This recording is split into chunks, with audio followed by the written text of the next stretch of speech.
The government of New Zealand is now issuing out scholarship to international students. This scholarship covers full tuition fees, weekly allowance of 531 New Zealand dollar. That's not all. They also give you 3,000 New Zealand dollars for accommodation expenses, textbooks, and other study materials. Oh, did I mention they're going to take you a flight ticket too? From your home country, and even after your scholarship, they also take you a flight ticket back home. Okay, that's not all the benefits. There are so many more. I'm going to dive you into and so many things you can benefit from this New Zealand scholarship. Before I dive in, if you've not smashed the subscribe button, now is the time to do so. Every day I drop in travel content that will help you migrate. Let's go.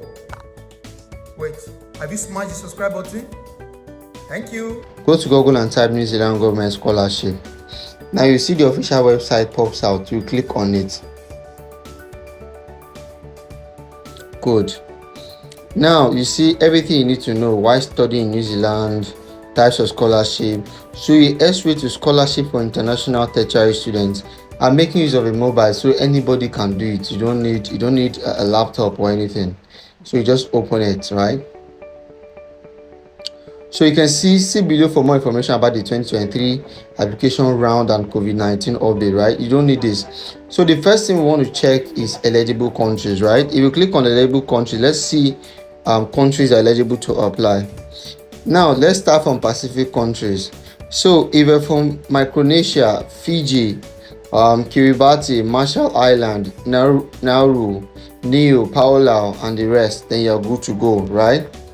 And look at the level of studies available: undergraduate degree, postgraduate certificate, postgraduate diploma. So you can study any of these under the scholarship. Now for Asian countries, these are the countries that are available. So if for the scholarship, right? So if your country is there, that means you qualify. Now coming down to African countries, I can see Nigeria, I can see Rwanda, I can see South Africa, I can see Ghana, I can see Kenya, I can see Uganda, I can see Zambia. So if your country is also here, you are eligible. Now coming down to Caribbean, Jamaica, Guyana, Dominican Republic, Dominica. If your country is here, eligible. Latin America is if your country is here, you're also eligible. For the Commonwealth countries, at the moment, no scholarship is available. So now we've seen if you're eligible or not. So let's move to the next step, which is 2. So once you open the next step, let's see, look at the criteria. Let's go down to eligibility questionnaire. While applying, I saw these questions as well. Which country do you hold citizenship? How long have you been in your home country? How much work experience do you have? Whether you provide scholarships to your country, right? And before you start your application, I always encourage you click on this online eligibility test. Once you do the online eligibility test, they're going to send you a code. While applying, that code is optional, but when you put in that code, it gives them an edge. It makes them know on time that you are really eligible, right?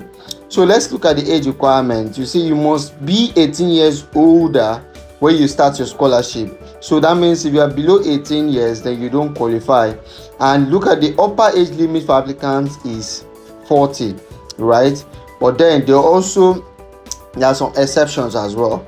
Now, coming to immigration and visa requirement, I would say we should skip this part because at the moment, the most important thing right now is the scholarship. So after we've gotten the scholarship, then we can now think immigration and visa requirement. Now, if you come down to New Zealand border requirements and COVID-19, we don't need this at the moment.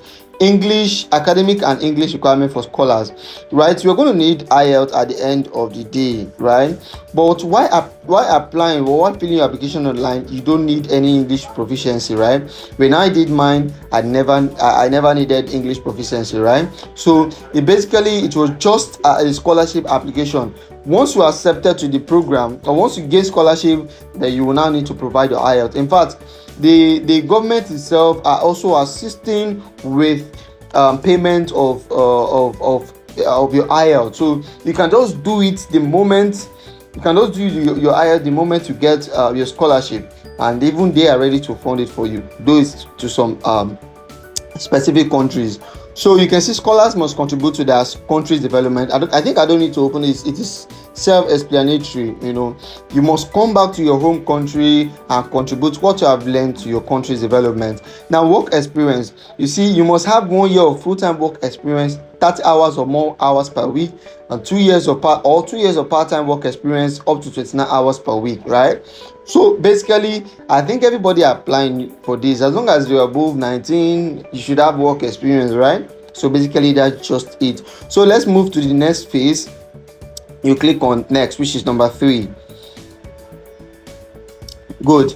So you see, we give priority to applicants who choose one of our approved subjects. Now, this is the most important part, right?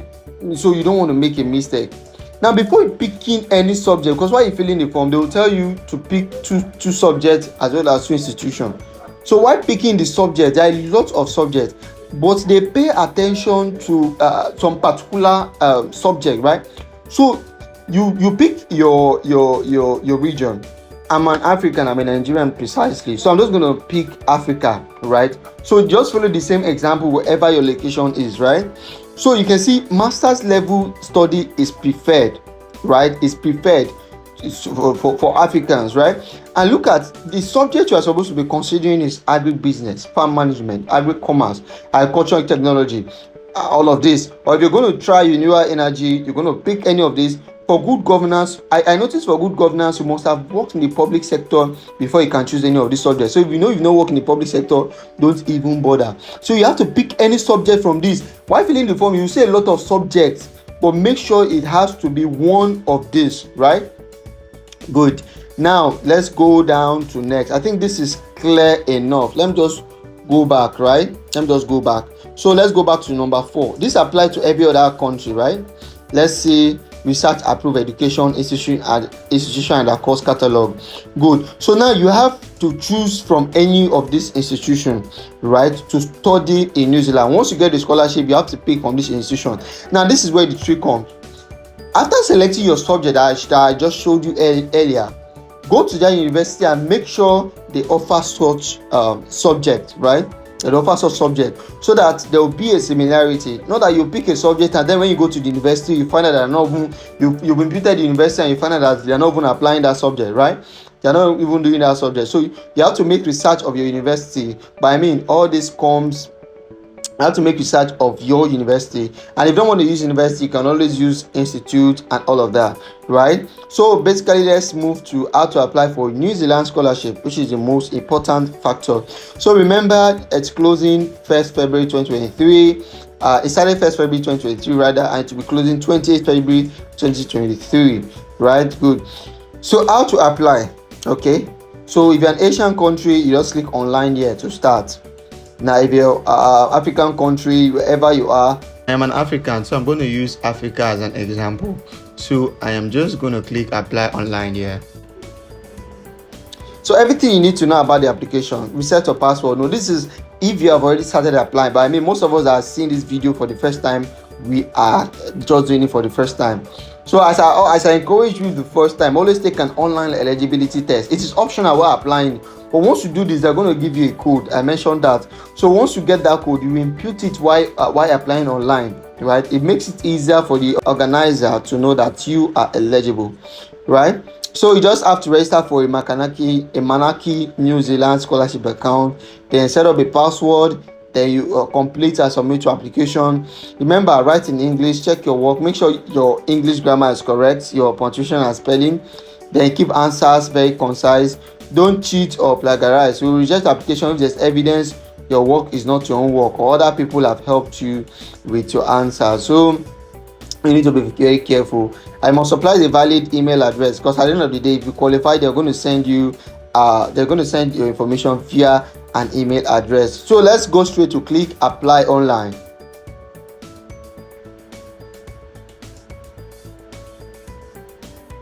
Okay, good. So everything you need to know, this is where you need to apply. So you just have to click on register for an account. So I'm just going to show you what you stand to get as a scholar. I click on it. So if you come down, you'll see it's the scholarship includes full tuition fee, so you don't need to pay it down. And they're also going to give you a living allowance, a stipend of 531 New Zealand dollars per week, to just use it to take care of yourself, and all of that. And they also help you with establishment because, moving to a different country, you need to establish yourself, and this involves accommodation expenses, textbooks, or other study material. So this 3,000 New Zealand dollars should cover that. Then they also help you with medical insurance when you are in New Zealand. They also help you with tutoring costs up to the value of 1,000 New Zealand dollar. Then they also help you with your travel to and fro from your country. That is your flight ticket, right? They also cover travel insurance, travel home during your scholarship. They give you give you 2 trips in between your study to go and visit your family. They also help you in reimbursement of the cost of COVID-19 vaccination and so many more. I hope this was helpful in any way. Don't forget to smash the subscribe button, like, comment, and share. Love you guys.